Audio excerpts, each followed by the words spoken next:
வணக்கம் மக்களே. எதையோ ஒன்று அரைச்சி பச்சை கலரில் கொண்டு வச்சுருக்காங்க. என்னது அப்படின்னு தெரியாமல் கொஞ்சம் குழப்பத்தில் பார்க்குறீங்களா?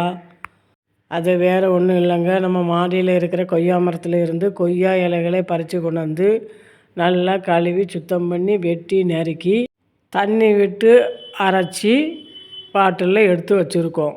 எதுக்கு? மேலே இருக்கிற செடிகளுக்கு உரமாக கொடுக்குறதுக்கு தான். உங்களுக்கே நல்லா தெரியும், நம்ம மாடியில் இருக்கிற செடிகளுக்கு கெமிக்கல் ஃபர்டிலைசர்ஸ், அதாவது ரசாயன உரங்கள் எதுவுமே கொடுக்குறதில்லை. இயற்கை முறையில் தான் எல்லா உரமே தயாரித்து கொடுத்துக்கிட்டு இருக்கோம். அந்த வகையில் இந்த கொய்யா இலை நமக்கு ரொம்ப உதவியாக இருக்குது. மாடியில் நம்ம மரம் வளர்க்கும்போது நிலத்தில் வளர்க்குற மாதிரி சா அவ்வளோ பெருசாலாம் வளர்க்க முடியாது. ஓரளவு வெட்டி கொஞ்சம் சின்ன சைஸாக வச்சு தான் நம்ம வளர்த்து பலன் எடுக்க பார்ப்போம்.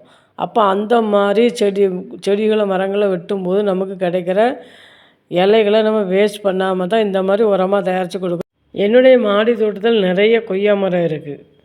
அந்த கொய்யா மரங்களை வெட்டும்போது கிடைக்கிற இலைகளை கொண்டு நான் மூடாக்கா அந்த வெயிலேருந்து பாதுகாக்கிறதுக்கு யூஸ் பண்ணுறேன். ப்ளஸ்ஸு அந்த இலைகளை கொண்டு அரைச்சி தண்ணி ஊற்றி கரைசலாக்கி அதை செடிகளுக்கு உரமாக கொடுக்குறேன்.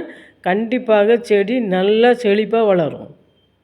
இப்போது நம்ம வளர்க்குற மரங்களில் பூ பிடிக்கணும், காய் வைக்கணும்னா முதல்ல நிறைய கிளைகள் அடித்து நல்ல விருத்தியாவது வளரணும். அதுக்கு இந்த கொய்யா இலை தண்ணி கரைசல் ரொம்ப உதவியாக இருக்குது.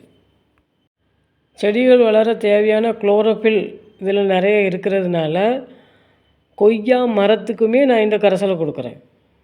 நான் இதை உங்களுக்கு சொல்லி நீங்கள் புரிஞ்சுக்கிறத காட்டிலும் இதை மாதிரி நீங்கள் செஞ்ச செடிகளுக்கு கொடுத்து பாருங்கள். இந்த செடிகள் மரங்கள் எவ்வளோ வீரியமாக வளருது அப்படிங்கிறத உங்கள் கண்கூடாக நீங்கள் பார்ப்பீங்க. நன்றி. வாழ்க வளமுடன்.